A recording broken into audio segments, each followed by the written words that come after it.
ஆக இந்த Napoleon hill அவர்கள் எழுதின லா ஆஃப் சக்சஸ், வெற்றியின் விதி என்ற புத்தகத்தை குறித்து சொல்ல வேண்டும் என்று சொன்னால், அவருடைய மிக பிரபலமான ஒரு புஸ்தகம் சிந்தித்து செல்வந்தனாகு அல்லது திங்க் அண்ட் க்ரோ ரிச் என்ற அந்த புஸ்தகத்தை நம்ம பார்த்திருக்கிறோம், நிறைய பேர் படித்திருக்கிறோம், நிறைய பேர் அதை பின்பற்றி இன்னைக்கு மிகப்பெரிய நிலையை அடைந்திருக்கிறோம். சோ நெப்போலியன் ஹில் அவர்கள் இந்த திங்க் அண்ட் க்ரோ ரிச் புஸ்தகத்தை எழுதுவதற்கு முன்பாக அவருக்கு மிக உதவியாக இருந்தது இந்த லா ஆஃப் சக்சஸ் என்ற அற்புதமான ஒரு புஸ்தகம் தான். அவர் அந்த நாட்களிலே அஞ்சல் வழி தொடர்பு மூலமாக அநேக வெற்றியாளர்களை உருவாக்குவதற்காக இந்த 16 பாடங்களை அவர் போஸ்ட்ல அனுப்பி கொண்டிருந்தார். அதன் பின்புதான் ஏன் இதை ஒரு புஸ்தகமாக தொடுக்க கூடாது, இதை ஏன் மற்றவர்களும் உபயோகமாக மாற்றக்கூடாது என்பதற்காக தான் அழகாக ஒரு புஸ்தகமாக உருவாக்கி இன்று அது அநேகருக்கு உபயோகமாக காணப்படுகிறது. சோ அவர் கொடுக்கிற அந்த 16 பாடங்கள், 16 படிகள், அதுல முதல் படி மாஸ்டர் மைண்ட். உங்களுக்கு என்று ஒரு மாஸ்டர் மைண்டை உருவாக்கி கொள்ளுங்க, மாஸ்டர் மைண்ட் குரூப்பை உருவாக்கி கொள்ளுங்கள். ஏனென்றால் இந்த ஆலோசகர் குழு நாம் அநேகருடைய வாழ்க்கையில வெற்றியை கொண்டு வந்திருக்கு. மிகப்பெரிய வெற்றியாளர்கள் எல்லாம் தங்களுக்கு என்ற ஒரு ஆலோசனை குழுவை உருவாக்கி அவரிடத்துல தங்களுடைய பிரச்சனைகளையும் கனவுகளையும் நிறைய திட்டங்களையும் பகிர்ந்து கொண்டு அவர்கள் கொடுக்கிற வழிகாட்டுதலின்படி அதை முயற்சி செய்து வெற்றி பெற்றுக் கொண்டிருக்கிறார்கள். அதே போல அவர்கள் வெற்றி பெற்ற பின்பு அந்த வெற்றியை தொடர்ந்து தக்க வைத்துக் கொள்வதற்காகவும் இன்னும் ஒரு மிகப்பெரிய இடத்தை அடைவதற்காகவும் அந்த குழுவானது மிக அதிகமான அளவில் உதவி செய்யக்கூடியதா இருக்கிறது. சோ நீங்களும் கூட உங்களுக்கென்று ஒரு ஆலோசகர் குழு அல்லது மாஸ்டர் மைண்ட் குரூப்பை உருவாக்கி கொள்ளினால் நிச்சயம் உங்களுக்கு வெற்றி கிடைக்கும். இரண்டாவதா பார்க்கும் பொழுது உங்களுடைய தலையாய குறிக்கோள் என்ன? What is your ultimate chief aim? அநேகருடைய வாழ்க்கையில அநேக இலக்கு இருக்கலாம், அநேக குறிக்கோள்கள் காணப்படலாம். ஆனாலும் அதிலே நமக்கு மிக முக்கியமானது எது, தலையாயது எது, இது இல்லாவிட்டால் என்னுடைய வாழ்க்கையின் பயணமே வீண் என்று நீங்கள் கருதுகின்ற ஒரு முக்கியமான குறிக்கோள் என்ன என்பதை நீங்கள் கண்டுபிடிக்க வேண்டும். அதை எப்படி கண்டுபிடிக்கணும், அதை எப்படி நம்ம உருவாக்க வேண்டும், அதை அடைவதற்கு நாம என்ன செய்ய வேண்டும் என்பதை குறித்தெல்லாம் நம்ம 2வது பாடத்துல பார்த்தோம். ஏனென்றால் தலையாய குறிக்கோள் இல்லாத பட்சத்துல உங்களுடைய குறிக்கோள்கள் அது தவறி போகக்கூடியதாக காணப்படும். முதல்ல கோல் என்பதுல மிக சிறப்பான ஒரு கவனம் செலுத்த வேண்டும் என்று சொன்னால் உங்களுடைய தலையாய குறிக்கோள் என்ன என்பதை நீங்கள் கண்டுபிடித்திருக்க வேண்டும். 3வதா பாத்தீங்கன்னா உங்களுடைய தன்னம்பிக்கை, செல்ஃப் கான்பிடன்ஸ், நம்முடைய வெற்றிக்கு மிக உதவியாக இருப்பது. நம்ம சோர்ந்து போகிற சமயத்துல, பல கஷ்டமான நேரத்துல, அல்லது நான் சரியாக என் பயணத்தை தொடருகிறேனா என்று நாம குழம்புகிற சமயத்துல இந்த ஒரு தன்னம்பிக்கை தான் நமக்கு உந்து சக்தியாக அமைந்து நம்மை தொடர்ந்து உயர்வான இடத்துக்கு கொண்டு செல்ல உதவி செய்யக்கூடியதாக இருக்கிறது. ஆகையினால உங்களுடைய தன்னம்பிக்கை நீங்கள் வளர்த்துக் கொள்ள வேண்டும். நம்பிக்கை என்பது பொதுவானது, எல்லாருமே சொல்லுகிற ஒரு காரியம். ஆனால் யார் ஒருவர் அந்த நம்பிக்கையை தன்னம்பிக்கையாக, தன்னுடையதாக, தன்வயப்படுத்திக் கொள்கிறாரோ அவர்கள் தான் பாத்தீங்கன்னா எல்லா விதமான சூழ்நிலையிலும் கடந்து உயர உயர உயர சென்று கொண்டே இருப்பார்கள். சோ உங்களுடைய வாழ்க்கையின் வெற்றி பயணத்துக்கு உதவியாக இருப்பது 3வது படி, அந்த தன்னம்பிக்கை. 4வதா பாத்தீங்கன்னா சேமித்து வைப்பது. சேமிப்பது என்று சொன்னால் தவறான காரியங்களை நாம செய்து நம்முடைய பணத்தை இழந்து போவதற்கு பதிலாக நமக்கு வருகிற வருமானத்தை எப்படி முதலீடு செய்ய வேண்டும், எங்கே பயன்படுத்த வேண்டும், எங்கே பயன்படுத்தக்கூடாது என்று கண்டுபிடிப்பது. அதுதான் நமக்கு மிக முக்கியமான ஒரு வழியாக நமக்கு வரும் வருமானத்தையும் சரியாக பயன்படுத்தி நம்மை உயர்ந்த நிலைக்கு, ஒரு மில்லியனர் நிலைக்கு உயர்த்துவதற்கு அது உதவியாக காணும். 5வதா பாத்தீங்கன்னா லீடர்ஷிப் அண்ட் இனிஷியேட்டிங் திங்ஸ். ஒரு தலைமை தத்துவ பண்பு காணப்பட வேண்டும். சோ யாருக்கு லீடரா இருக்கணும்னா முதல்ல எனக்கு நானே லீடராக இருக்க வேண்டும். நான் என்னை செலுத்தக்கூடியவனாக, நான் என்னை ஆதிக்கம் செய்யக்கூடியவனாக, நான் என்னை அடக்கி ஆளக்கூடியவனாக காணப்பட வேண்டும். ஏனென்றால் எனக்கு நான் தலைவனாக இருந்து என்னை நான் சரியாக நடத்தாத பட்சத்துல மற்றவர்களுக்கு நான் எப்படி தலைவனாக இருப்பது? சோ தலைமை பண்பு 6 விதமான குணாதிசயங்களை குறித்தும் நாம பார்த்தோம். அடுத்ததா பாத்தீங்கன்னா மிக முக்கியமானது இமேஜினேஷன், கற்பனா சக்தி. கற்பனை என்பது வேறு, கற்பனா சக்தி என்பது வேறு. சோ இந்த இமேஜினேஷன் எப்படி உருவாகிறது? ஒரு இம்ப்ரெஷன், நம்ம எதையெல்லாம் பார்த்து பழகி இருக்கிறோமோ, எதையெல்லாம் நம்முடைய மனதிலே இருத்தி வைத்திருக்கிறோமோ, அந்த இம்ப்ரெஷன் மூலமாக உருவாவது. நாம் என்ன செய்ய வேண்டும்? நமக்கு கிடைத்த அந்த காரியங்களை, எந்தெந்த காரியங்களை நாம் பெற்றிருக்கிறோமோ அல்லது எந்தெந்த காரியங்களாலே நாம் அதிகமாக உணர்த்தப்பட்டிருக்கிறோமோ, அதிலே நம்முடைய கற்பனா சக்தியை புகுத்தி அதை இன்னும் சிறப்பாக கொண்டு செல்வது. அதான் எக்ஸ்பிரஷன். Impression, imagination, expression. அதை நமது வயமாக மாற்றிக்கொள்வது. அதான் சொன்னாங்க இல்லையா, an artist copy the things. ஒரு நல்ல கலைஞன் மற்றவர்களை அப்படியாக காப்பி அடிக்கிறான். ஆனா கிரேட் ஆர்டிஸ்ட் அல்லது பெரிய மகா கலைஞன் என்ன செய்கிறான்னா, அதை அப்படியே திருடி விடுகிறான். அதாவது அது மற்றவருடைய திறமையை பார்த்து அதிலே தன்னுடைய கற்பனா சக்தியையும் கலந்து தன்வயப்படுத்திக் கொள்ளுகிறான். அது தன்னுடையதாக மாறிவிடுகிறது. சோ அப்படி நாம எப்பொழுது ஒரு காரியத்தை மாற்றிக் கொள்ளுகிறோமோ, அப்ப பாத்தீங்கன்னா நம்முடைய இமேஜினேஷன், கற்பனா சக்தி எல்லாவற்றையும் ஜெயிக்கக்கூடிய ஒரு சக்தியாக மாறும். ஏனென்றால் எதற்குமே இந்த கற்பனா சக்தி தான் மிக மிக முக்கியமான உருவத்தை கொடுக்கக்கூடியதா இருக்கு. நமக்கு ஒரு கோல் இருக்குது, லட்சியம் இருக்கிறது. அந்த லட்சியத்துக்கு நேராக எப்படி செல்ல வேண்டும், எங்கே செல்ல வேண்டும் என்பதை நமக்கு உந்து சக்தியாக இருப்பது, நமக்கு மிக மிக உறுதுணையாக இருப்பது இந்த கற்பனா சக்தி தான். அதனால நம்ம என்ன செய்ய வேண்டும் என்றால், இந்த கற்பனா சக்தியை வளர்க்க வேண்டும். எதிர்காலத்துல நாம் எப்படி இருக்க வேண்டும், எப்படி இருக்க போகிறோம் என்பதை இப்பொழுதே நாம வாழ்ந்து பழக வேண்டும். நம்மளுடைய கற்பனையிலே அவை எல்லாவற்றிற்கும் உருவம் கொடுக்க வேண்டும். அது உருவமற்ற ஒன்றாக ஏனோ தானோ என்று குழப்பமானதாக இருக்கக்கூடாது. ஏன்னா அது குழப்பமானதா இருந்தா நம்முடைய குறிக்கோளில ஒரு சில தவறுகள் ஏற்பட்டுவிடும். அதனாலதான் நாம் என்ன செய்ய வேண்டும்? அதுல ரொம்ப கவனமா இருக்க வேண்டும். அடுத்ததாக பார்க்கும் பொழுது நம்ம கடந்த வாரத்துல பார்த்தோம், எந்தூசியாசம், உற்சாகமா இருப்பது.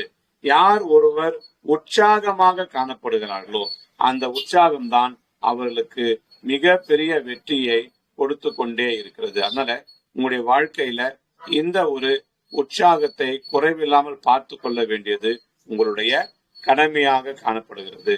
ஆனா பாத்தீங்கன்னா நிறைய பேர் அந்த உற்சாகத்தை இழந்து போயிடுறாங்க. அநேக நேரத்துல ஏன் நீங்க இப்படி செய்யறீங்க, ஏன் உங்களுடைய வாழ்க்கை இப்படி இருக்குதுன்னு கேட்டா அவங்களுக்கு சொல்ல தெரியல. சோ உற்சாகத்தை நாம வளர்த்து கொள்ள வேண்டும். அந்த உற்சாகத்தை வளர்க்க வளர்க்க வளர்க்கதான் நம்மால என்ன செய்ய முடியும், அடுத்த படிகளில முன்னேற முடியும். சோ இந்த 7 பாடங்களை நம்ம பார்த்தோம். இன்னைக்கு 8வதாக மிக முக்கியமான ஒன்று செல்ஃப் கண்ட்ரோல், சுய கட்டுப்பாடு அல்லது சுய ஒழுங்கு.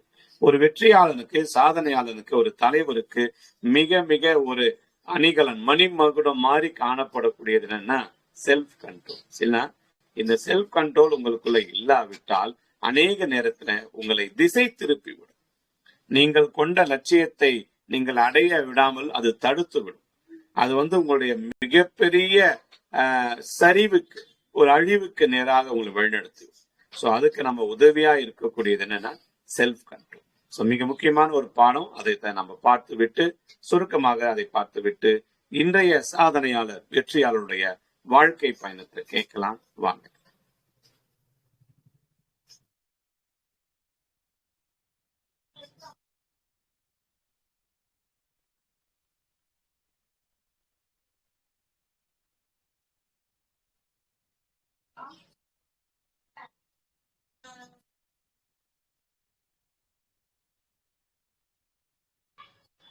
மூன்றாவது, மேக் இட் a habit. இதை ஒரு பழக்கமாக்குங்கள்.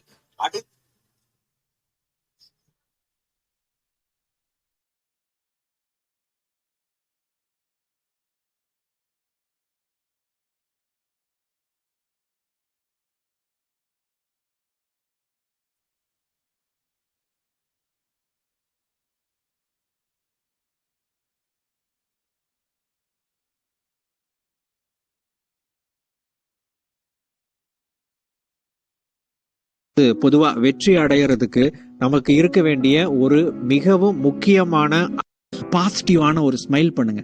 அந்த புன்சிரிப்பை வெளிப்படுத்திட்டு உங்களுடைய வாய்ஸை ரொம்ப ஃபோக்கஸ்டா வச்சு, உங்களுடைய மைண்டை ஃபோக்கஸ்டா வச்சு நீங்க அவங்க கூட பேச ஆரம்பிச்சு பாருங்க. அதுக்கு முன்னாடி உங்க மைண்ட நான் இவங்க கூட உற்சாகமா பேச போறேன், நல்ல ஒரு உரையாடலை மேற்கொள்ள போறேன் அப்படிங்கறத உங்களுடைய மனதுல பதிய வச்சுட்டு அந்த போன் காலை பேசி பாருங்க. நிச்சயமா உங்க நமக்கு இருக்க வேண்டிய ஒரு மிகவும் முக்கியமான அடிப்படையான பேசிக்கான நம்பர் 1 தகுதி எது அப்படின்னு கேட்டீங்கன்னா செல்ஃப் டிசிப்ளின் அப்படின்னு தான் நான் சொல்லுவேன். ஏன்னா இந்த செல்ஃப் டிசிப்ளின், சுய ஒழுக்கம், சுய கட்டுப்பாடு இருந்தாதான் நீங்க கமிட் ஆக முடியும், அந்த இலக்குக்கு உங்களை அர்ப்பணிக்க முடியும், அந்த இலக்குக்கு தேவையான வேலைகளை நீங்க செய்ய முடியும், அந்த இலக்கை நோக்கி நீங்க பயணிக்க முடியும். இந்த சுய கட்டுப்பாடு, சுய ஒழுக்கம் அப்படிங்கிறது இல்ல அப்படின்னா நீங்க இலக்கை நோக்கி பயணிப்பீங்க, பாதியில விட்டுருவீங்க. உங்களுக்கு பெரிய பெரிய இலக்குகள் இருக்கும், ஆனா அந்த இலக்குக்கான எந்த ஒரு முயற்சியும் நீங்க ஆரம்பிக்க மாட்டீங்க. நண்பர்களே, இந்த பகுதியின் மூலமா சுய ஒழுக்கம், சுய கட்டுப்பாடு இது சார்ந்த ஒரு 3 முக்கியமான கருத்துக்களை நாம பார்க்க இருக்கிறோம். முதலாவது, self discipline is all about dos and don'ts. இப்போ உங்களுக்கு ஒரு இலக்கு இருக்குன்னு வச்சுக்கோங்க. அந்த இலக்கு அப்படிங்கிறது உங்களுடைய உடம்போட எடை குறைக்கிறது அப்படின்னு வச்சுக்கோங்க. நீங்க ரொம்ப உடல் பருமனான ஒரு நபர் அப்படின்னு வச்சுக்கோங்க. இப்போ நீங்க சில விஷயங்களை செய்யணும், சில விஷயங்களை செய்யக்கூடாது. சில உணவுகளை சாப்பிடணும், சில உணவுகளை தவிர்க்கணும். சில பயிற்சிகளை செய்யணும், சில செயல்களை நீங்க செய்யக்கூடாது. அப்போ ஒரு இலக்கை, அதாவது இந்த உடம்போட எடையை குறைக்கணும், இந்த வெயிட் லாஸ் பண்ணணும் அப்படிங்கிற இந்த கோலை அச்சீவ் பண்றதுக்கு சில டூஸ் அண்ட் டோன்ட்ஸ் இருக்கு. அதே மாதிரிதான் ஒவ்வொரு இலக்கை பொறுத்த வரைக்கும் சில விஷயங்களை நீங்க தவிர்த்தே ஆக வேண்டும், சில விஷயங்களை நீங்க செய்யவே கூடாது, சில விஷயங்களை நீங்க பிரேக்கப் பண்ணணும், சில விஷயங்களை நீங்க விடவே கூடாது. விடாப்புடியா அதை செஞ்சு முடிக்கணும். எந்த தடைகள் வந்தாலும் நீங்க அதை செய்யணும். அது சோம்பேறித்தனமா இருந்தாலும் சரி, தள்ளி போடுற குணமா இருந்தாலும் சரி, இன்னைக்கு நமக்கு சரியான ஒரு மூடு இல்லைனாலும் சரி, சரியான சந்தர்ப்பம் அமையல அப்படின்னாலும் சரி, செய்ய வேண்டிய விஷயத்த சரியா செய்யணும், செய்யக்கூடாத விஷயத்த செய்யக்கூடாது. இரண்டாவது, stay focused and avoid destructive emotions. நம்முடைய இலக்கு அடையிறதுக்கான பயணத்தை நாம ஆரம்பிச்சிருப்போம், ஆனா நம்ம பாதியிலேயே வேற ஏதாவது ஒரு காரணத்தினால திசை திரும்பி இருப்போம். அதற்கு காரணம் ஒரு டெஸ்ட்ரக்டிவ் எமோஷனா, ஒரு நெகட்டிவ் எமோஷன் ஒரு காரணமாக இருக்கலாம். நாம ஒரு வழியில போயிட்டு இருப்போம், திடீர்னு இன்னொருத்தங்களை பார்க்கும்போது அடைச்சா இவங்க இந்த குறுக்கு வழியில போய் இவங்க முன்னேறிட்டாங்களே, அல்லது இந்த மாதிரியான ஒரு விஷயத்தை பின்பற்றி இவங்க மேல வந்துட்டாங்க, நாம இன்னும் கீழே இருக்கிறோம் அப்படிங்கிற ஒரு எண்ணத்தின் காரணமாக நாம அவங்கள மாதிரி நடக்கிறதுக்கு முயற்சி பண்ணுவோம். அல்லது ஒரு சில நேரத்துல அந்த பொறாமை அப்படிங்கிற எண்ணமோ, வெறுப்போ, அல்லது மனக்கசப்போ, அல்லது முக்கியமா இந்த விரக்தி, நான் அச்சீவ் பண்ணலையே, நான் எவ்வளவோ முயற்சி பண்றேன், நான் எவ்வளவோ போராடுறேன், ஆனாலும் எனக்கு சக்சஸ் கிடைக்கல அப்படிங்கிற அந்த விரக்தியின் காரணமாக நிறைய பேர் என்ன பண்ணுவாங்கன்னா, அவங்க தொடங்கின அந்த செயலை பாதியிலேயே விட்டுருவாங்க, அல்லது ட்ராக் மாறி வேற ஒரு வழியில, வேற ஒரு தடத்துல பயணிக்க ஆரம்பிச்சிருவாங்க. நண்பர்களே, நீங்க போய் சேர வேண்டிய இடத்துக்கு எது வழியோ அந்த வழியில நீங்க தொடர்ச்சியாக பயணம் பண்ணிக்கிட்டு இருந்தா மட்டும்தான் அந்த டெஸ்டினேஷனை ரீச் பண்ண முடியும். நீங்க போற பாதையில பயமோ, போராட்டமோ, கவலைகளோ, வருத்தமோ, விரக்தியோ, பொறாமையோ அல்லது வேற ஏதாவது ஒரு நெகட்டிவான எமோஷன் உங்களுக்குள்ள வரும்போது அதை தூக்கி ஓரம் வச்சிருங்க. அந்த விஷயம் உங்களுடைய இலக்கிலிருந்து உங்களை வழி மாறி நடக்க செய்துவிடும். மூன்றாவது, self discipline is all about patience. பொறுமையாக இருப்பது இந்த சுய கட்டுப்பாட்டுக்கு ஒரு இன்றியமையாத ஒரு விஷயம். நம்ம ஒரு ஃபைனான்சியல் கோல் வச்சிருப்போம், நான் இவ்வளவு பணத்தை சேமிக்க போறேன், இந்த கட்டத்துக்கு அப்புறம் சேமிச்ச பணத்தை நான் முதலீடு பண்ண போறேன், அல்லது வேற ஏதாவது ஒரு விஷயத்துல நான் அந்த பணத்தை சரியான முறையில செலவிட போறேன் அப்படின்னு ஒரு இலக்கு வச்சிருப்போம். அந்த இலக்கின்படியே நாம கொஞ்சம் பணத்தை சேமிக்க ஆரம்பிச்சிருப்போம். ஒரு கட்டத்துக்கு அப்புறம் நமக்கு இவ்வளவு பணம் சேர்ந்துருச்சு, வேற ஏதாவது ஒரு பொருளை வாங்கணும், அல்ல வேற ஏதாவது ஒரு விஷயத்த பண்ணணும்னு சொல்லிட்டு நமக்குள்ள ஒரு இம்பல்ஸ் கிரியேட் ஆகும், நமக்குள்ள ஒரு தூண்டுதல் ஏற்படும். ஆனா நம்ம அங்க பொறுமையாக இருக்கணும். எந்த ஒரு இலக்காக இருந்தாலும் அதை அடைவதற்குன்னு ஒரு டைம் அப்படின்னு ஒண்ணு இருக்கு. இந்த டைம் ஒவ்வொருத்தரை பொறுத்த வரைக்கும் மாறுபடும். நான் ஒரு இலக்கை அடையறதுக்கு எனக்கு ஒரு டைம் எடுக்குது அப்படின்னா, அதே இலக்கை அடையறதுக்கு உங்களுக்கு வேற மாதிரி டைம் எடுக்கும். காரணம் என்ன அப்படின்னா, அதற்கான சிச்சுவேஷன், அதற்கான தகுதிகள், அதற்கான சரௌண்டிங், அதற்கான நெட்வொர்க், இது எல்லாம் கிரியேட் பண்றதுக்கு என்னென்ன விஷயங்கள் தேவையோ அந்த இன்கிரீடியன்ஸை எல்லாத்தையும் உருவாக்குறதுக்கான ஒரு டைம் அப்படிங்கிறது நிச்சயமாக கட்டாயமாக எடுக்கும். அப்ப அது வரைக்கும் நாம பொறுமையாக இருக்க வேண்டும். பொறுமையாக இருக்கிறோம் அப்படிங்கறதே மிகப்பெரிய ஒரு சுய கட்டுப்பாடு தான். ஏன்னா இன்னைக்கு பொறுமை இழக்க செய்யக்கூடிய எக்கச்சக்கமான ஃபேக்டர்ஸ் நம்ம சுத்தியே இருக்கு, நம்ம கூடவே இருக்கலாம்.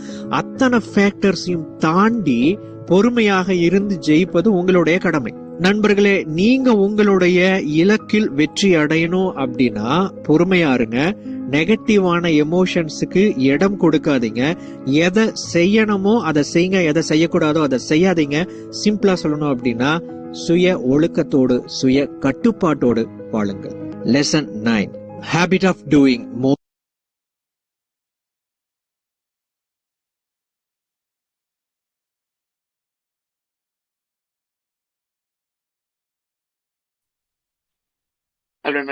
பார்ட்னர்கள் அனைவருக்கும் மீண்டும் ஒரு முறையாக உற்சாகமான காலை வணக்கம். இன்னைக்கு நாம செல்ஃப் டிசிப்ளின், செல்ஃப் கண்ட்ரோல், சுய ஒழுக்கம், சுய கட்டுப்பாடு என்ற பாடத்தை சுருக்கமா பார்த்தோம். நம்ம எல்லாரும் யோசிப்போம், இந்த காலத்துல இதெல்லாம் முடியுமா, சாத்தியமா, நடக்குமா? அன்பு நண்பர்களே, சூரியன் ஒரு நாளும் கிழக்கே உதித்து கொண்டிருந்தது போர் அடிக்குதுன்னு சொல்லி மேற்கே உதிக்கல. இயற்கை தன்னை ஒருபொழுதும் மாற்றிக்கொள்வதில்லை. அப்ப இயற்கையோடு ஒன்றி வாழ நாம பழகிவிட்டால் எந்த ஒரு காரியத்தையும் நாம மாற்றிக்கொள்ள வேண்டிய அவசியமே இல்லை. நம்ம உடல் ஆரோக்கியமாக இருக்கணும்னா ஒன்னே ஒண்ணுதான் செய்யணும். சூரியன் உதிக்கும் பொழுது அதுக்கு முன்னால நம்ம உதிச்சிருக்கணும், நம்ம எழுந்திருக்கணும். சூரியன் மறையும் பொழுது அது மறைஞ்சு கொஞ்ச நேரத்துக்குலாம் நம்ம படுத்து இருக்கணும். இதை செஞ்சாலே நம்முடைய வாழ்க்கையில வரக்கூடிய ஒருவேளை எதிர்காலத்தில் வரலாம் என்று கருதக்கூடிய எந்த ஒரு நோயையும் நாம ஜெயிக்க முடியும். உதாரணத்துக்கு நீங்க தினமும் சூரியன் உதிக்கிறதுக்கு 2 மணி நேரத்துக்கு முன்னால எழுந்திருங்க.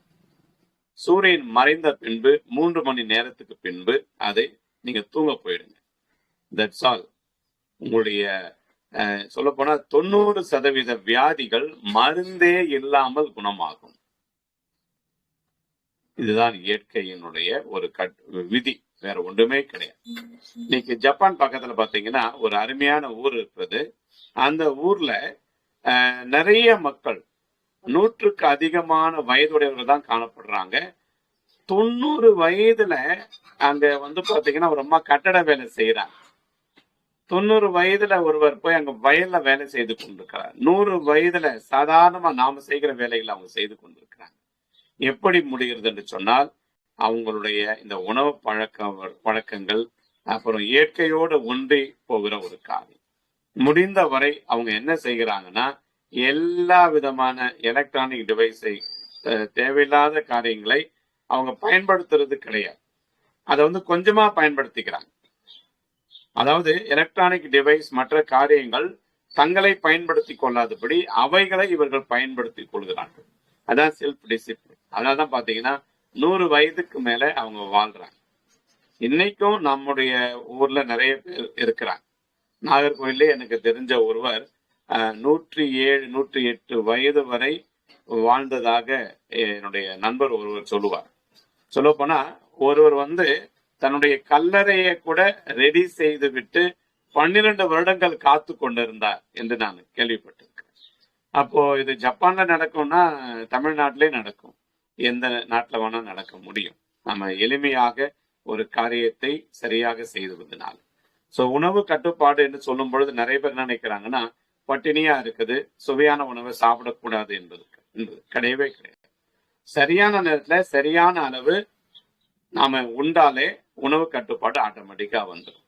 உணவுக்கு என்று நம்முடைய உடல்ல ஒரு சில நேரங்களை ஒதுக்கி வச்சிருக்கிறாங்க. அந்த நேரத்துல நாம உணவு உண்ண வேண்டும். உணவு உண்ணக்கூடாத நேரத்துல நம்ம உணவு உண்ணக்கூடாது. அவ்வளவுதான், சிம்பிள். இதை செய்தாலே போதும், நாம் உடல் எடை குறையவும் முடியும். உடல் எடை குறைவதை விட உடல் ஆரோக்கியமா இருப்பது மிக முக்கியம். சில பேர் நான் பார்த்திருக்கேன், ரொம்ப குண்டா இருப்பாங்க, உடல் எடை குறைக்கிறேன் பட்னி கிடந்து குறைச்சு அவங்களுக்கு கடைசியில பிபி, சுகர், நிறைய வியாதிகளை வரவழைச்சுக்கிறாங்க. அப்படி உடல் குறைப்பது என்பது தவறான ஒரு காரியம். So self discipline, self control என்ன, அதை நாம சரியான நேரத்தை சரியான விதத்துல பயன்படுத்த வேண்டும். தேவையில்லாத நேரத்துல தேவையில்லாததை பயன்படுத்தக்கூடாது. அதான் செல்ஃப் டிசிப்ளின்ல இருக்கிற முதலாவது காரியம், டூஸ் அண்ட் டோன்ட்ஸ். எதை செய்யக்கூடாது, எதை செய்ய வேண்டும், இரண்டையும் நம்ம பேலன்ஸ் பண்ண கற்றுக்கொள்ள வேண்டும். அதை செய்தாலே போதும். சொல்ல போனா சொல்லடக்கம், நாவ அடக்கம், அவை அடக்கம், நிறைய காரியங்கள் இருக்கு. அடக்கம் அமரருள் உய்க்கும், அரங்காமை ஆறிருள் உய்த்து விடும். யா காவாராயினும் நா காக்க, காவாக்கால் சோ காப்ப சொல் எடுக்கப்பட்டு என்று வள்ளுவர் அழகான குரல்களை நமக்காக சொல்லி வச்சிருக்கார். அதனால சில பேர் சொல்லுவாங்க, என்ன பண்றது, நான் எவ்வளவோ நினைச்சாலும் என்னுடைய நாவை நான் கண்ட்ரோல் செய்ய முடியல. நோ நோ நோ, அது ரொம்ப தவறான ஒரு காரியம். ஒரு தலைவராக வளர்ந்து வருகிற ஒரு மனிதருக்கு, ஒரு நபருக்கு நாவடக்கம் என்பது மிக மிக மிக மிக முக்கியம். அதான் அடக்கம் அமருருள் உய்க்கும், அடங்காமை ஆறிருள் உய்த்து விடும் என்று வள்ளுவர் சொல்லியிருக்கிறார். சோ யார் தங்களையும் அடக்கி கொண்டு தங்கள் நாவையும் அடக்கி கொண்டு வாழ்கிறார்களோ அவங்க அமரர் தேவர்கள் இடையில காணப்படுவார்களாம். அதனால நமக்கு ஒரு உயர்வான வாழ்க்கை, உன்னதமான வாழ்க்கை வாழ வேண்டும் என்று சொன்னால் நம்முடைய நாவடக்கம் ரொம்ப ரொம்ப ரொம்ப முக்கியம். எந்த இடத்துல எதை பேச வேண்டும், எந்த இடத்துல எதை பேசக்கூடாது என்று நாம அறிந்திருக்க வேண்டும். ஒரு சில பேர் பேசும் பொழுது பேச பேச இன்னும் கொஞ்சம் பேச மாட்டாரா என்ற ஒரு உணர்வு நமக்கு தோணும், சந்தோஷமா இருக்கும். அதை கேட்ட பின்பு கூட நம்முடைய மனதுல ஒரு பெரிய மாற்றம் உண்டாகும். நிறைய காரியங்கள் அப்படியே மனதுல பதிந்து விடும். ஆனா ஒரு சில பேர் பேச ஆரம்பிச்சுட்டா, ஐயோ எப்ப இந்த ஆளு முடிப்பாரு, என்ன ஃபுல் ஸ்டாப்பே வைக்காம பேசினே இருக்கிறாரு. சில பேருக்கு பேசும் பொழுது அந்த ஒரு கான்பிடன்ஸ் இருக்காது. எங்க நாங்க தவறா பேசிட போறோமோ, அல்லது எனக்கு பேச மறுபடியும் வாய்ப்பு இல்லாமல் போய்விடுமோ என்று சொல்லி அதிகமாக பேசுவாங்க, வளவளவலன்னு பேசுவாங்க. ஒரு செல்ஃப் கான்பிடன்ஸ் உங்களுக்குள்ள இருந்ததுன்னா, நான் ஒரு வாக்கியம் பேசினாலே போதும், அது எல்லாருக்கும் புரிந்து விடும், எல்லாருக்கும் அது பிடிக்கும் என்ற ஒரு கான்பிடன்ஸ் நமக்குள்ள எப்பொழுதுமே இருக்கும். நிறைய பேருக்கு அந்த செல்ஃப் கான்பிடன்ஸே இல்லை. அதனாலதான் அவங்க பேசும் பொழுது அந்த வளவளவலன்னு பேசுறாங்க. சுருங்க கூறி விரிவாக விளக்க வேண்டும், அதுதான் சரியான ஒரு முறையாக காணப்படும். அதை நம்ம கற்றுக்கொள்ள வேண்டும். சோ ஒரு தலைவராக வளர்பவருக்கு நாவடக்கம், சொல்லடக்கம் ரொம்ப ரொம்ப ரொம்ப முக்கியம். அவையடக்கம் ரொம்ப ரொம்ப ரொம்ப முக்கியம். அதை நம்ம கற்றுக்கொள்வோம். இரண்டாவதாக பார்க்கும் பொழுது stay focus and avoid negative emotions. எந்த ஒரு குறிக்கோள் இலக்கு மேலே உங்களுடைய கவனத்தை வைத்திருக்கிறீர்களோ, என்ன விலை கொடுத்தாகிலும் அதுல முன்னேற வேண்டுமே ஒழிய அங்க இங்க நம்முடைய கவன சிதறல் ஏற்படவே கூடாது. என்ன ஒரு காரியம் வந்தாலும் நாம் அதை விட்டு விடவே கூடாது. அதுதான் பாத்தீங்கன்னா வெற்றியின் விதியாக காணப்படுகிறது. ஒன்றுமில்ல, ஒரு கிணறு தாண்ட வேண்டும் என்று சொன்னால் 100% அந்த கிணறை தாண்ட வேண்டும். நான் 99% தாண்டிட்டேன் என்று சொல்பவங்க என்ன ஆவாங்க, அவங்க கிணத்துக்குள்ளதான் விழுவாங்க. 1%மோ 99%மோ நமக்கு உதவியாக இருக்காது. 100% நாம தாண்டினால்தான் அடுத்த கரையை நாம சேர முடியும். அப்படியாக தான் நம்முடைய இலக்கில கூட 99, 98, 90, 70, 80 விழுக்காடு போதவே போதாது. 100% என்னுடைய இலக்கை நான் அடைந்தே தீர்வேன் என்ற ஒரு தீர்மானம், கங்கணம் கட்டிக்கொள்ளும். So stay focused, let come what may. என்னுடைய வாழ்க்கையில என்ன வந்தாலும் சரி, என்னுடைய குறிக்கோள் லட்சியம் இதுதான். யார் என்னோட வந்தாலும் வரலைனாலும், யார் எனக்கு முன்னால வந்தாலும் எனக்கு பின்னால வந்தாலும் எனக்கு கவலை இல்லை. நான் இதை நிர்ணயித்து விட்டேன், நான் இதுல முடிவு செய்து விட்டேன். இதிலிருந்து ஒரு சிறிது கூட அச்சு பிழகாமல் நான் காணப்படுவேன். என்னுடைய இலக்கை நான் அடைந்தே தீர்வேன் என்ற ஒரு உறுதியான தீர்மானம் நிச்சயம் காணப்படும். அதுதான் பாத்தீங்கன்னா உங்களை அந்த வெற்றியின் பாதையில செவ்வையாக ரொம்ப அருமையாக முன்னேற உதவி செய்யக்கூடியதாக. அதனால ஸ்டே ஃபோக்கஸ்ட். நிறைய பேர் நிறைய காரியம் சொல்லுவாங்க, இன்னுமாப்பா வேல்வேன் பண்ணிட்டு இருக்கீங்க, அதுல வருமானமே இல்லையாமே, அதுல அப்படியாமே இப்படியாமே, என்னாச்சு வேலட்ல வந்தது போயிடுச்சு, அப்ப எல்லாம் போயிடுமா? நிறைய பேர் நிறைய காரியம் நம்ம திசை திருப்ப நிறைய காரியங்கள் இருக்கலாம். B focus. ஒரே ஒரு அதுதான் செல்ஃப் கண்ட்ரோல், அதுதான் self confidence. So self discipline. நான் இதைத்தான் செய்வேன், நான் இப்படிதான் செய்வேன், இதிலிருந்து நான் பிசற மாட்டேன், இதை விட்டு நான் தவற மாட்டேன், அப்படி நம்ம உறுதியா இருக்கணும். இன்னொரு சில பேரு, நீ ஏன்பா இப்படி பண்ற, அப்படி பண்ணுப்பா, இப்படி பண்ணுப்பா, எல்லாரும் அப்படி செய்யறாங்க, அதுக்காக நீ அப்படி செய்ய வேண்டிய அவசியம் கிடையாது. கொஞ்சம் அப்படி இப்படி மாத்தி மாத்தி நம்ம செஞ்சுக்கலாம். இப்படியே இவ்வளோ நல்லவனா இருந்தா ஒண்ணுமே பண்ண முடியும். இதெல்லாம் பிசினஸ் டாக்டிக்ஸ் கத்துக்கணும். முதலாவது நம்ம சம்பாதிக்கணும், அவ்வளவுதான். அடுத்தவன் சம்பாதிச்சா அது அவனுடைய திறமை. அதுக்காக நாம கவலைப்படக்கூடாது. இன்னும் அப்படி நாம சுயநலமாக இருந்து முன்னேறவே முடியாது. அதுவும் பால்வைன்ல நிச்சயம் முடியவே முடியாது. ஆகையினால நீங்க மற்றவர்கள் சொல்லுகிற, அதாவது தவறாக சொல்லுகிற அந்த காரியங்களுக்கு நம்ம செவி கொடுக்காம, அல்லது சில ப்ரூஃப்லாம் கூட காட்டுவாங்க, பாரு நான் இப்படி செஞ்சேன், எனக்கு இவ்வளவு வந்துருச்சு.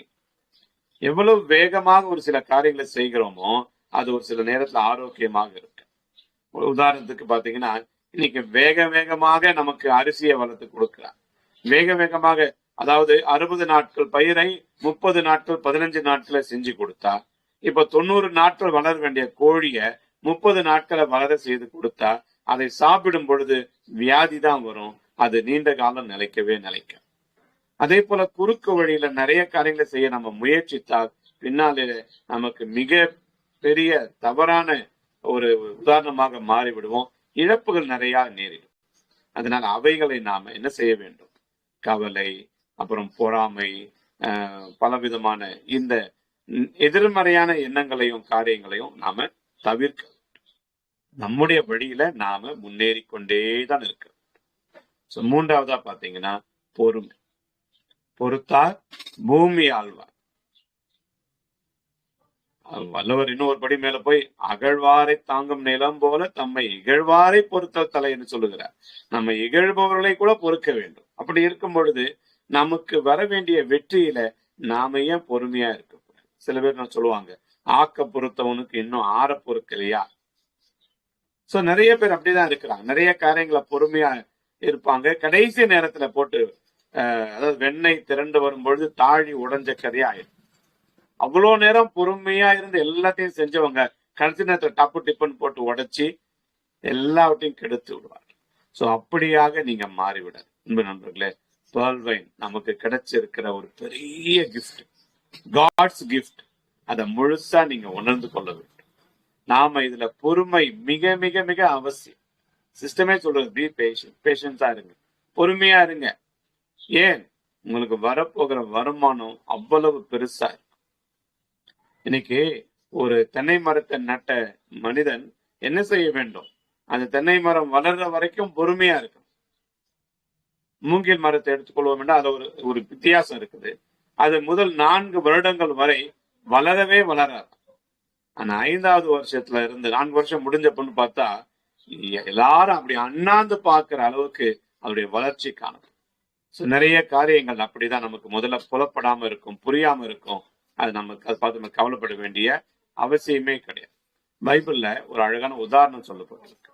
என்ன அப்படின்னா, 2 பேர் வீடு கட்டினாங்க. ஒருத்தன் என்ன செய்தான்? நல்ல கல்லான இடத்துல நல்ல தோண்டி அஸ்திபாரம் போட்டு அழகா வீடு கட்டணும். ஆனா அவன் கட்டுறதுக்கு கொஞ்சம் காலம் அதிகமாயிடுச்சு. ஆனா இன்னொரு மனுஷன் பாத்தீங்கன்னா, ஒரு மணல் மேடு இருந்த இடத்துல அவன் வேகமா வேலை செஞ்சு வேகமா அவனும் அஸ்திபாரம் எல்லாம் போட்டான். ஆனா மணல் மேல அவன் அஸ்திபாரம் போட்டான், வேகமா கட்டி முடிச்சுட்டான்.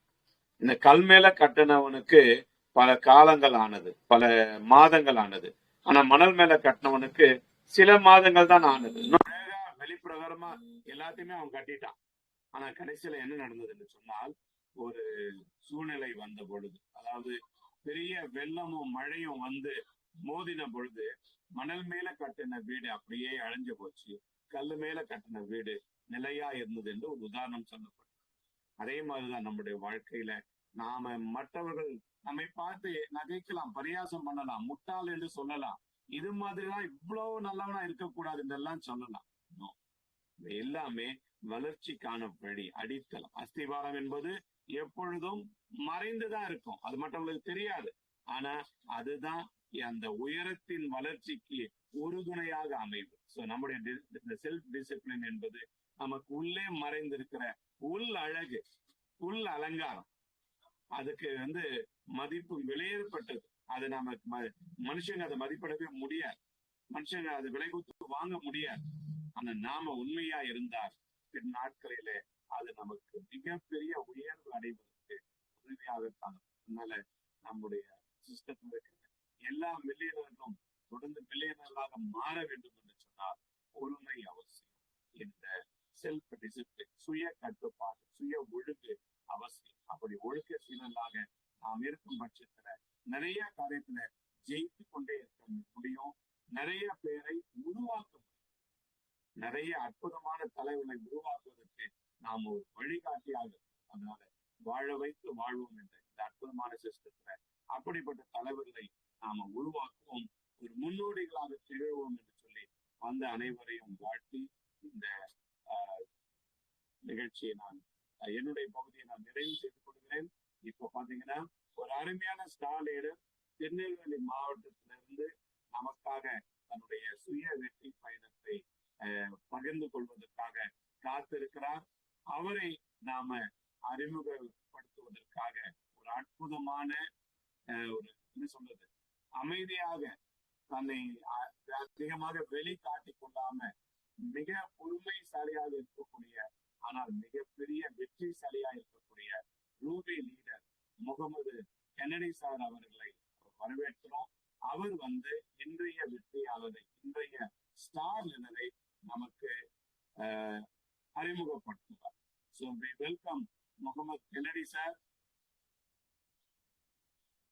அதிகமா பேச மாட்டாரு, ஆனா அதிகமா பேசாதவங்க பேசும்பொழுதுதான் நிறைய காரியங்க இருக்கு. Welcome Kennedy sir.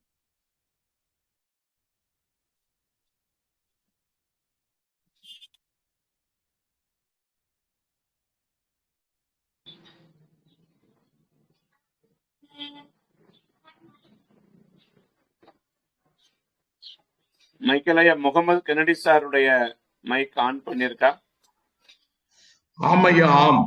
Kennedy sir அவர்களே, உங்களுடைய பட்டன் ப்ளூ கலர்ல இருக்கும், அதை ஒரு வாட்டி பிரஸ் பண்ணுங்க. கிரீன் கலரில் மாறின பிறகு எஸ் பாருங்கள். Okay sir. அனைத்து பேல்வின் சொந்தங்கள் அனைவருக்கும் அன்பான வணக்கம்.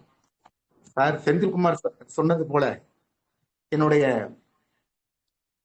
பேச்சு அதிகமா இருக்காது, நான் அதிகமா பேச மாட்டேன் அப்படின்னாங்க. அது கிட்டத்தட்ட உண்மைதான். இன்னைக்கு திருநெல்வேலி டீம்ல ஸ்டார் லீடராக உருவெடுத்திருக்கும் திரு நடராஜன் சார் அவர்களை நான் அறிமுகப்படுத்துவதில் மகிழ்ச்சி அடைகின்றேன். நடராஜன் சார் அவர்களை பற்றி கூற வேண்டும் என்றால் அவர் ஒரு சிறந்த ஃபீல்டு ஒர்க்கர். அதிகமா பேச மாட்டாரு, என்ன போலதான், ஆனா செயல்பாடுகள் ரொம்ப சிறப்பா இருக்கும். அந்த வகையில சார் 2020 மார்ச் மாசம் இந்த பேல்வின் சிஸ்டத்துக்குள்ள வந்தாப்புல.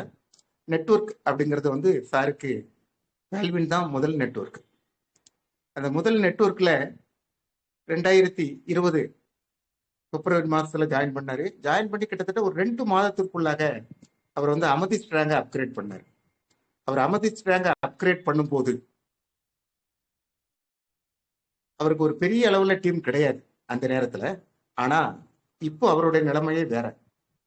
கிட்டத்தட்ட ஒரு 4000 பேருக்கு மேல அவர் டீம்ல இருக்காங்க.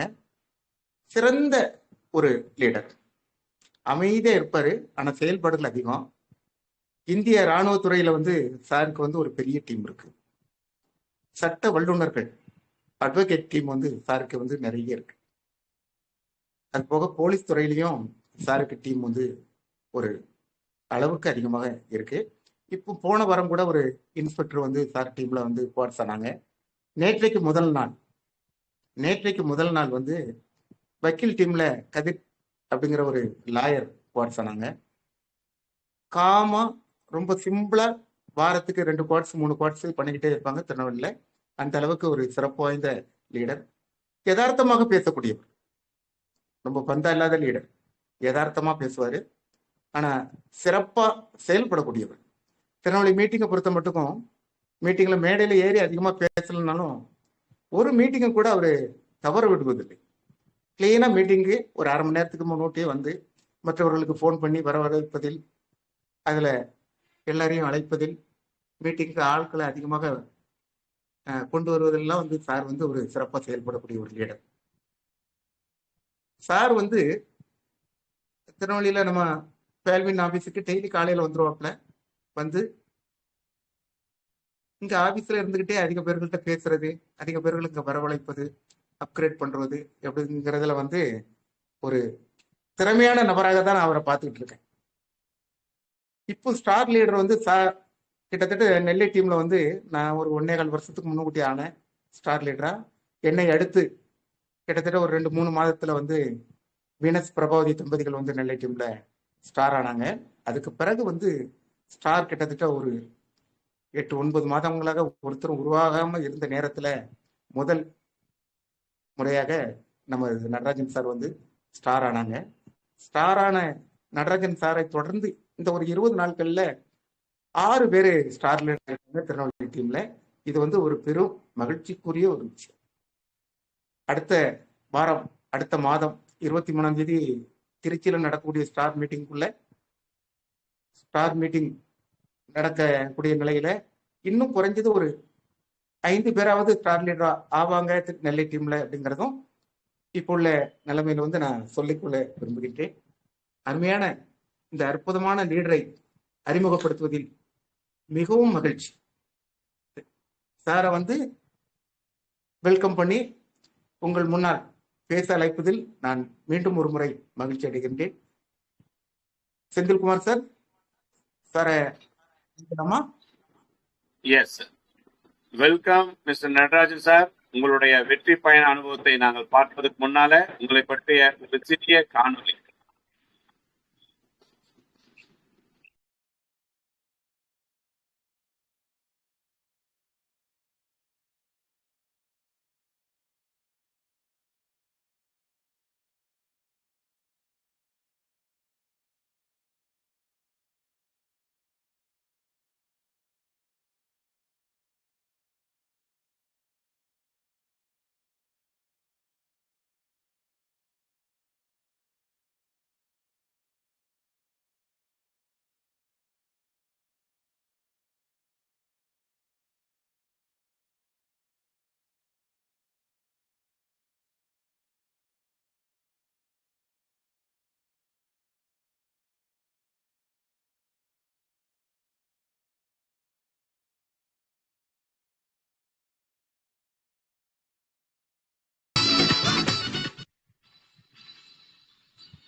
Welcome Natarajan sir, welcome.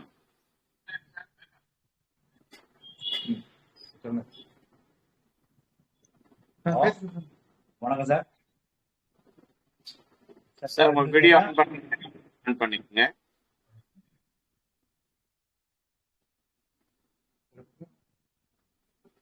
Hello, இது ஐயா நடராஜன் ஐயா, வணக்கம் சார். எஸ், உங்க வீடியோ ஆன் பண்ணுங்க.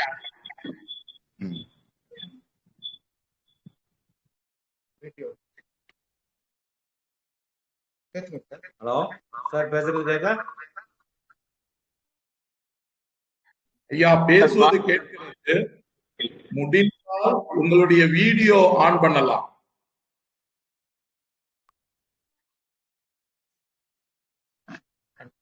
ஹலோ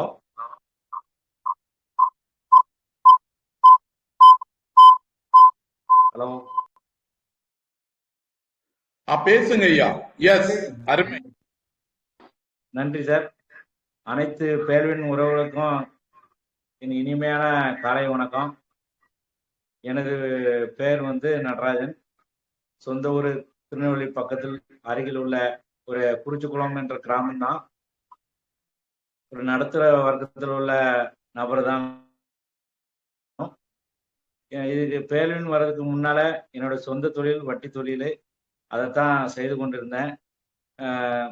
இந்த கொரோனா காலகட்டம் நெருங்கும் போது எனக்கு இந்த பேர்வின் வாய்ப்பு வந்து என்னுடைய பக்கத்து ஆஃபீஸு எனது நண்பர் நமச்சிவாயம் ஒரு நபர் வந்து எனக்கு இந்த வாய்ப்பை தந்தாங்க. அப்போ நான் ஜாலியாக தான் சரி 2200 தானே ஜாயின் பண்ணுவேங்க சேர்ந்தேன். அந்த நேரத்தில் வந்து மாரிராஜன் சார் தான் தினமும் காலையில் 9 மணிக்கெல்லாம் என் ஆஃபீஸ் வந்துடுவார். இந்த பிஸ்னஸ் எப்படி பண்ணணும் ஏது பண்ணணும்னு சொல்லி தந்துடுவார். நிறைய டீமை நீங்கள் ஆளை மட்டும் காட்டுங்க சார், நான் பேசி உங்களுக்கு எல்லாம் சேர்க்கணும்னு சொல்லி ஆரம்பத்தில் எனக்கு ஒன்றும் தெரியாது. கம்ப்ளீட்டாக மாரிராஜன் சார் தான் எனக்கு வந்து தினமும் காலையில் வந்துட்டாருன்னா அவரை நைட்டு 9 மணிக்கு தான் வீட்டுக்கு விடுவேன். அவ்வளோ பழக்க வழக்கம் எனக்கு பழக்க வழக்கம் அவ்வளோ வரையும் என் ஆபீஸ்க்கு வர வச்சு மாறி பிளான் பேச வச்சு எனக்கு சேர்த்துட்டே இருந்தோம். கொஞ்ச நாள் போனதும் திருநெல்வேலியில வந்து கால் மீட்டிங் நடந்துச்சு. அப்போ சேகரன் சாரோட பேச்செல்லாம் நிறைய கேட்டேன். அங்க அதுக்கப்புறம் தான் சரி இதுல விஷயங்கள் நிறைய இருக்கு, இது என்ன ஏதுன்னு கலந்துக்கிடணும் அப்படின்னு சொல்லி பேரவனை பத்தின எல்லா விஷயத்தையும் ஒவ்வொரு லீடர்கிட்டையும் போய் பேசி வச்சு கத்துக்கிட்டு அமைச்சிட்டு பண்ணாதான் நல்லா இருக்கும் அப்படிங்கிற ஒரு முடிவு எடுத்தேன். நான் ஜாயின் பண்ண ஒரு 1.5 மாசத்துக்குள்ள அமைச்சு நேரத்துல, அதனால ஒரு நாள் லேட்டா முடிச்சேன். ஆனாலும் எல்லாத்தையும் பண்ணி முடிச்சிட்டேன். எனக்கு 2 பெண் குழந்தைகள். பெரிய பொண்ணு பேரு ஆர்த்தி, அவ காலேஜ் ஃபர்ஸ்ட் இயர் படிக்கா. சின்ன பொண்ணு வந்து +1 படிக்கி. இந்த 2 பொண்ணுங்களையும் நல்லபடியா படிக்க வச்சு ஆளாக்கணும். பொருளாதார எவ்வளவு வேணுங்கிறது தெரியும். அதுக்காண்டி என்னுடைய சொந்த தொழிலான வட்டி தொழில கடுமையா பாடுபட்டுட்டு இருந்தேன்.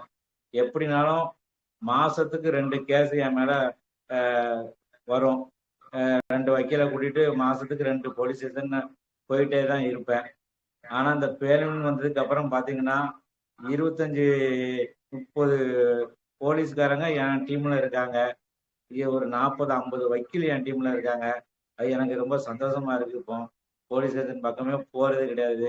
எதுக்கு இந்த வட்டி தொழிலுன்னு முடிவு பண்ணிட்டு டீம் நம்ம எப்படியாவது சம்பாத்தியம் பண்ணணும்னு சொல்லி நான் திருநெல்வேலியில் உள்ள வேலாய சாரு, கென்னடி சாரு இவங்களை வந்து தொடர்ந்து தினமும் அவங்கள போய் பார்த்து என்ன செய்யணும் ஏதுன்னு அவங்க என்ன பண்ணுறாங்க எப்படி பண்ணுறாங்கன்னு கேட்டுட்டே இருப்பேன்.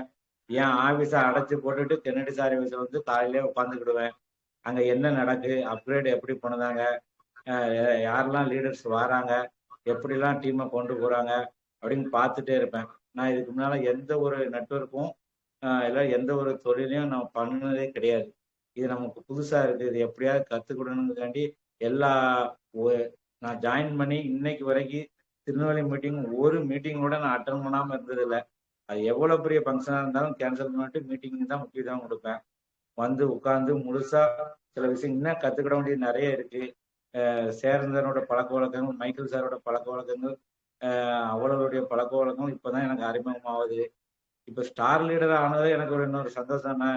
தமிழ்நாட்டில் இருக்க அம்புட்டு ஸ்டார் லீடருடைய பழக்க வழக்கம் கட்டாயம் எனக்கும் கிடைக்கும் அப்படிங்கிற ஒரு நம்பிக்கை இருக்கிறது. இப்போ அறிமுகம் ஆகும். இப்போ வட்டி தொழிலே வேண்டாங்க முடிவு பண்ணியாச்சு. எதுக்கு பணம் கொடுத்துட்டு வச்சுட்டு சண்டை போட்டுக்கிட்டு தேவையில்லாத ஜோலி. இப்போ பேரவன் வந்து மிக சிறப்பாக போயிட்டு இருக்கு.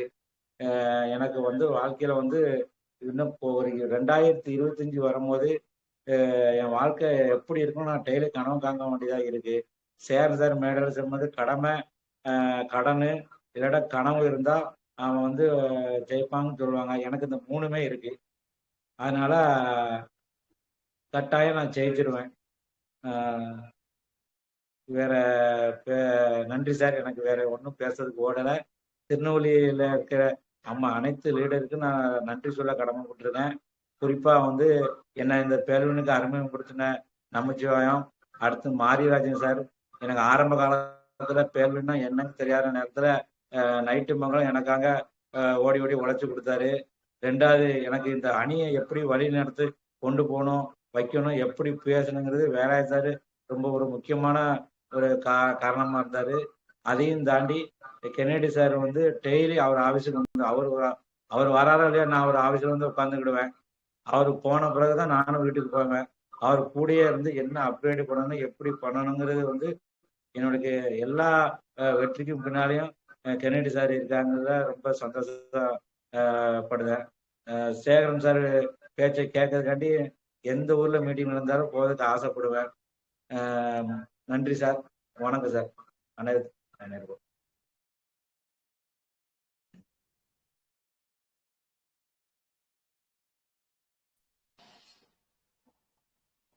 நன்றி. நன்றி நடராஜன் சார். நன்றி சார். வணக்கம். தேங்க்யூ. ஒரு அருமையான ரொம்ப சுருக்கமா உங்களுடைய அனுபவத்தை நீங்க பகிர்ந்து கொண்டீங்க. வாழ்த்துக்கள், வாழ்த்துக்கள் ஐயா. நன்றி சார். நன்றி.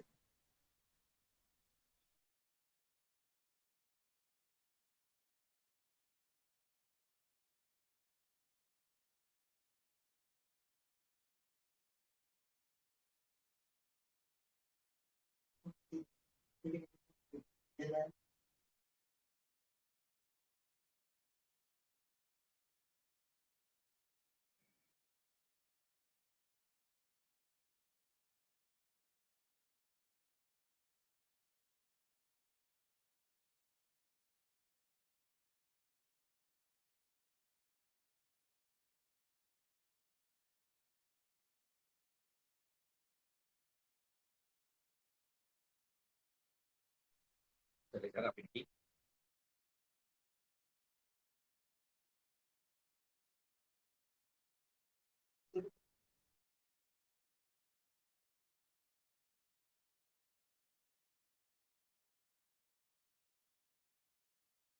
செந்தில்குமார் ஐயா, சொல்லுங்க ஐயா. யார் பேசுறாங்களா? மைக்கேல் ஜி நீங்க பேசுங்க. நடராஜ் ஐயா சொன்னாங்க, என்கிட்ட கேள்வி கேட்டா நான் பதில் சொல்றேன், என்னால தொடர்ந்து பேசுறது கஷ்டம்னு சொன்னாங்க.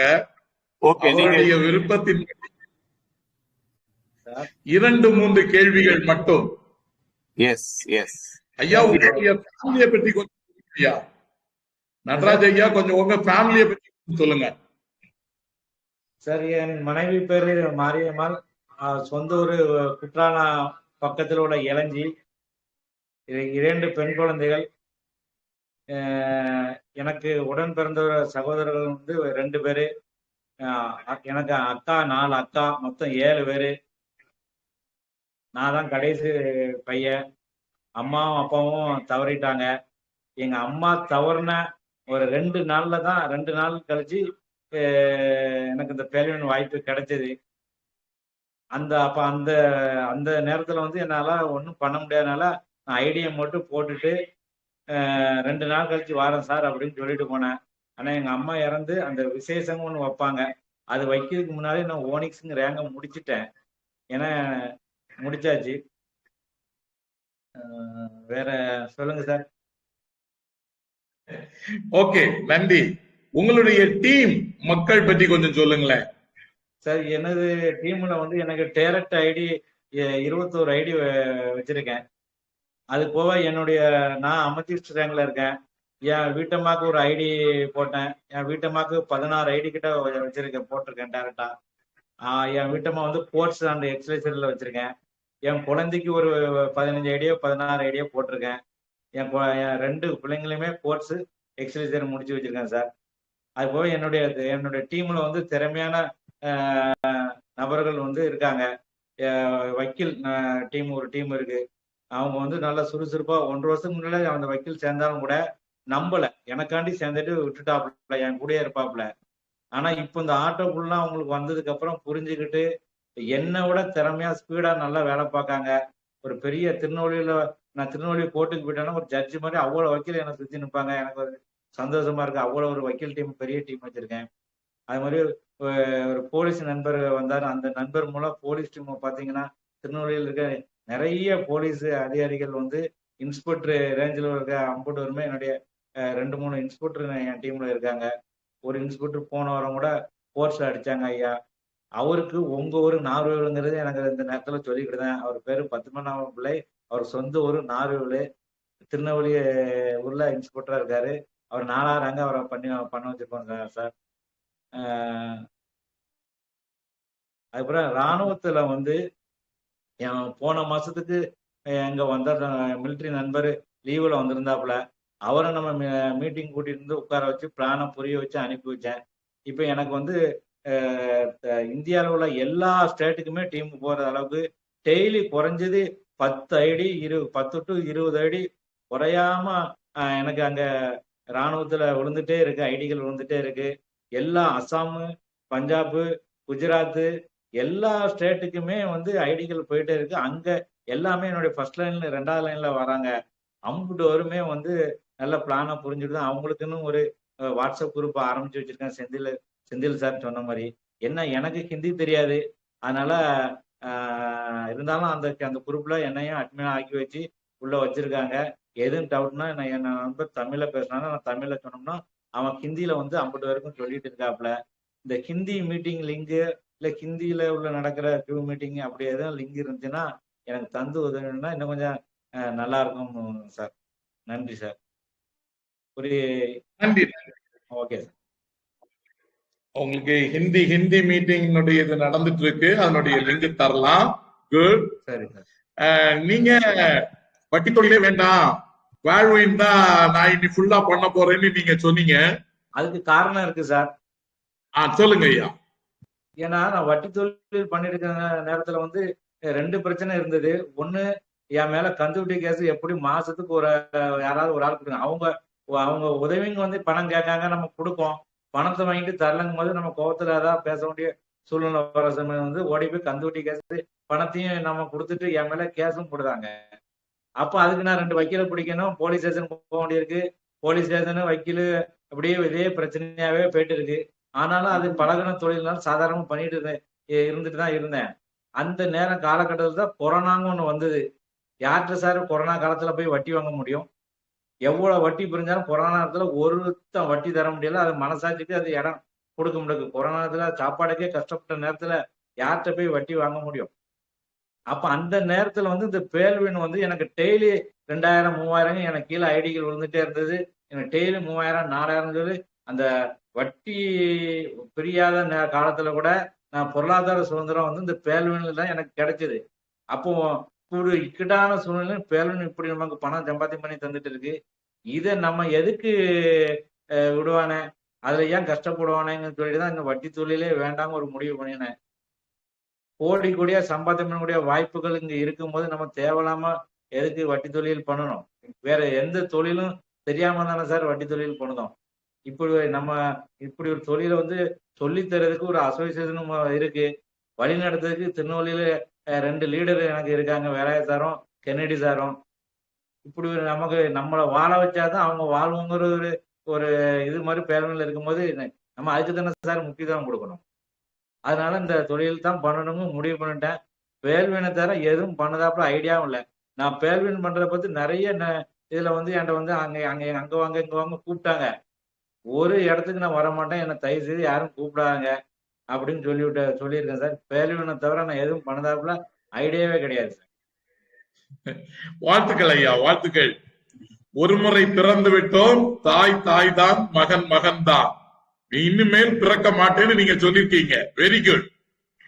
இந்த மாற்றம் உங்க வீட்டுல உள்ள உங்க வீட்டம்மாவும் உங்க பிள்ளைங்களும் என்ன சொல்றாங்க? இந்த தொழில் மாற்றம்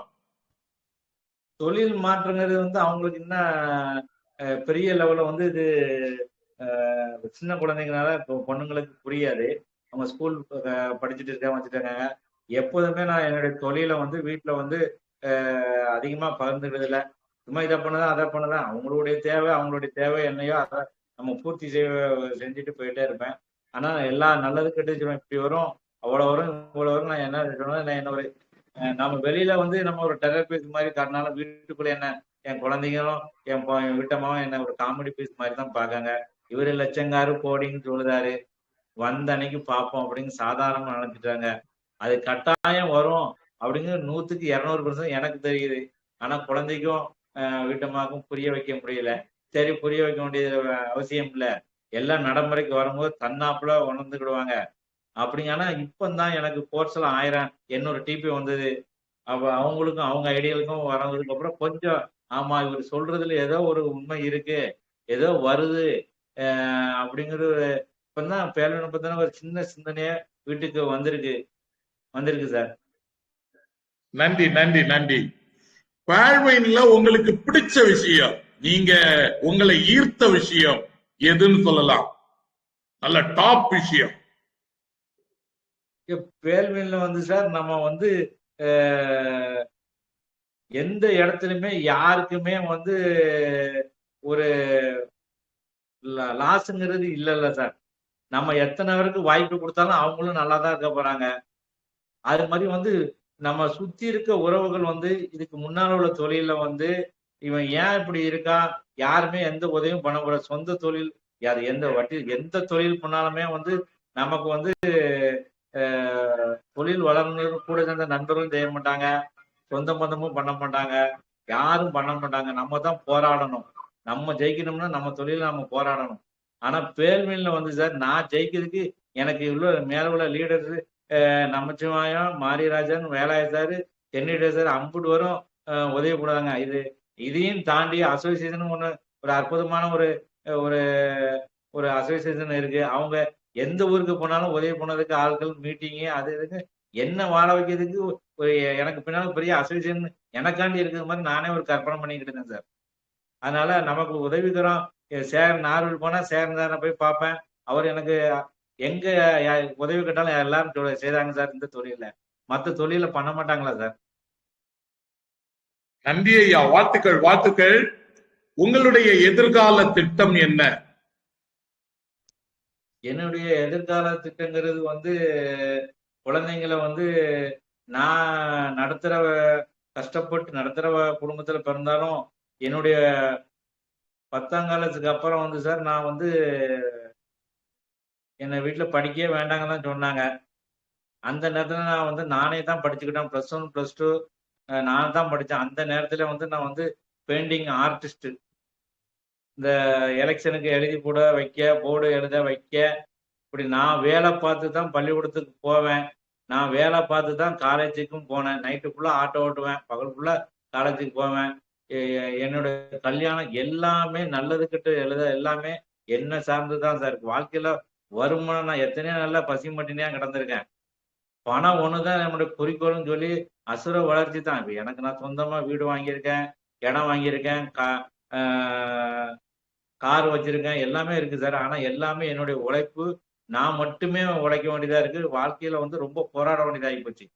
இந்த சமூகத்துல நம்ம சர்க்கிள் விழுந்துட்டோம்னா, இவன் வம்பா போயிட்டாங்க ஒரு விஷயங்கள் வெளியில தெரிஞ்சிட்டுனா, என் சுத்திருவங்க இவன் லாஸ் ஆயிட்டான் அப்படின்னு சொல்லி நம்மளை வந்து இந்த சமூகம் வந்து நம்மளை வந்து வாழ விடாது, ஜெயிக்க விடாது சார். இவங்களெல்லாம் போராடி நம்ம ஜெயிக்கணும்னா பேர்வின் ஒன்று மட்டும்தான் சார் வாய்ப்பு. ஏன்னா பேர்வின் தான் வந்து எல்லாரும் உதவி பண்ணதாங்க, கீழே ஹெல்ப் பண்ணதாங்க, வைக்காங்க.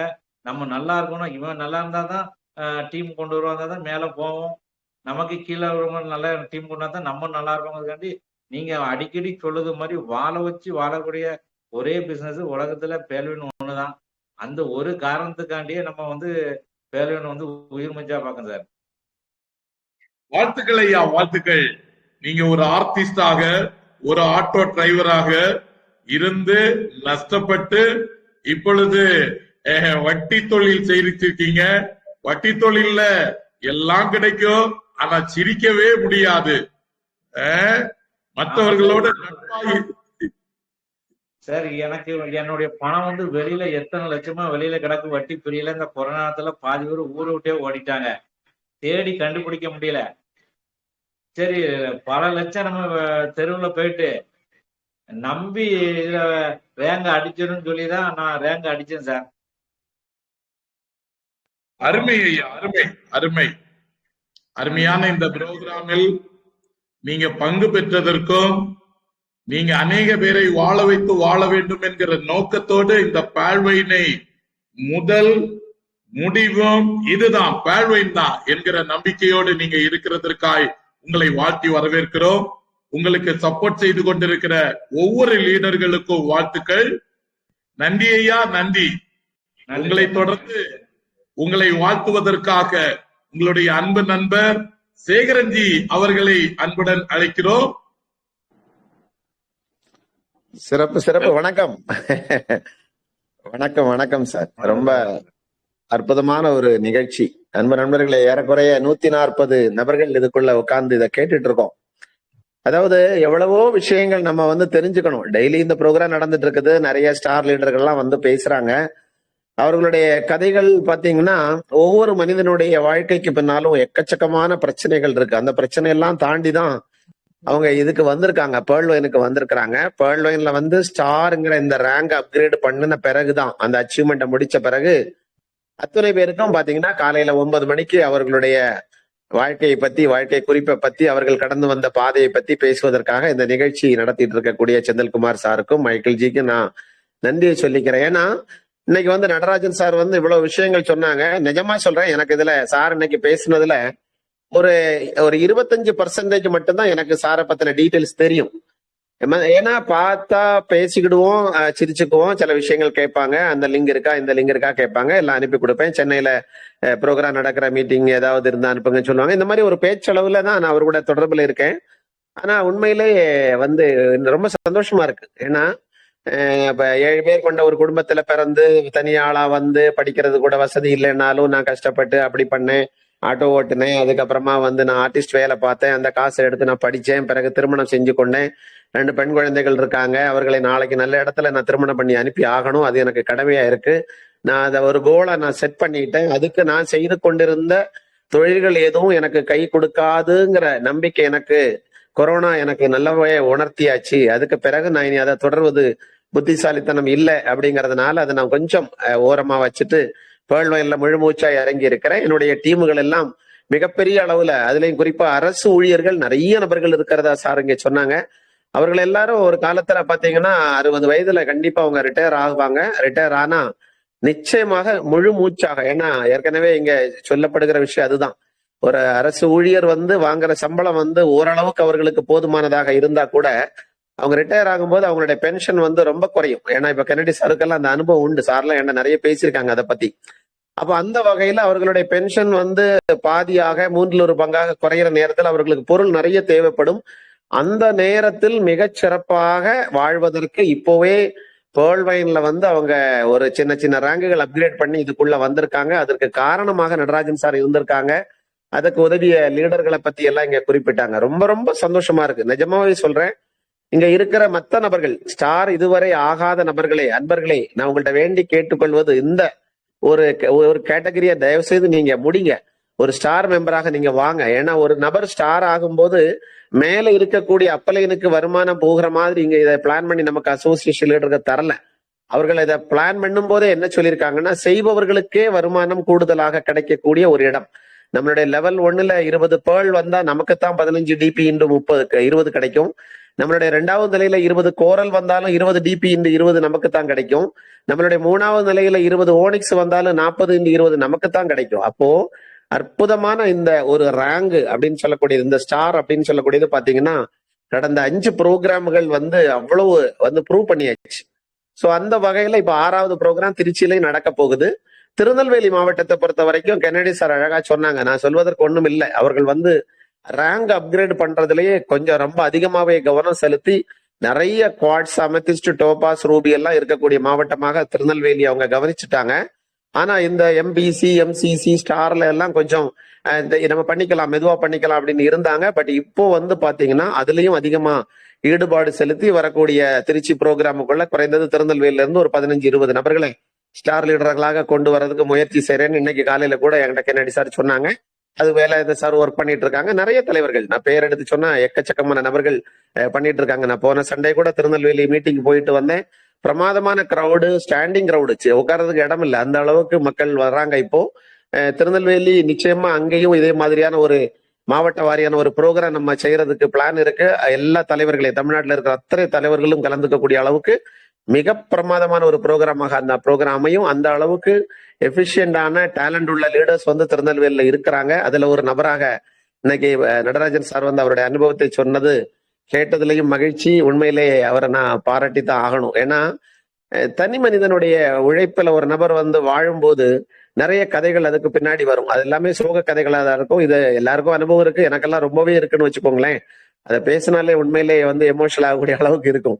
ஆனா சிறப்பா இன்னைக்கு அந்த இடத்துல இருந்து சரியான நேரத்துல, அதாவது அந்த கிடைச்ச வாய்ப்பை அவர் பயன்படுத்தி கொண்டு சரியான நேரத்துல அந்த இடத்துல இருந்து இன்னொரு இடத்துக்கு பெயர்ந்து வருகிறத பத்தி யோசிச்சு இதுல எனக்கு வாழ்வு இருக்கு, நான் அதை புரிஞ்சுக்கிட்டு தான் அமெத்திஸ்ட் எல்லாம் பண்ணியிருக்கேன்னு சொல்லியிருக்காங்க. சார் கண்டிப்பாக விரைவில், மிக விரைவில் டோபாஸ், ரூபி ரேங்குகள் அப்கிரேட் பண்ணி திருநெல்வேலி மாவட்டத்துல நிறைய நபர்களுக்கு இந்த வாய்ப்பை கொடுத்த நபர்களை எல்லாம் அடுத்தடுத்த ரேங்குகளுக்கு கொண்டு அவர் சொன்ன இந்த அரசு அலுவலகங்களில் வேலை செய்து கொண்டிருக்கக்கூடிய அத்தனை அதிகாரிகளும் மிக விரைவில் குவாட்ஸாகவும், அமெத்திஸ்டாகவும், டோபாஸாகவும், ரூபியாகவும் பதவி உயர்வு பெற்று எல்லா சிஸ்டம் நமக்கு தரக்கூடிய அத்தனை பெனிஃபிட்டுகளையும் அடையக்கூடிய அளவிற்கு வர வேண்டும் என்று எல்லாம் வல்ல இறைவனை வேண்டிக் கொண்டு இந்த நிகழ்ச்சிக்கு என்னை அழைத்து சாருக்கு வாழ்த்து சொல்ல அனுமதிச்ச செந்தில் சாருக்கும் மைக்கேல் ஜிக்கும் மீண்டும் ஒரு முறை நன்றி சொல்லிக் கொண்டு, கென்னடி சாருக்கும் நன்றி சொல்லி, நிறைய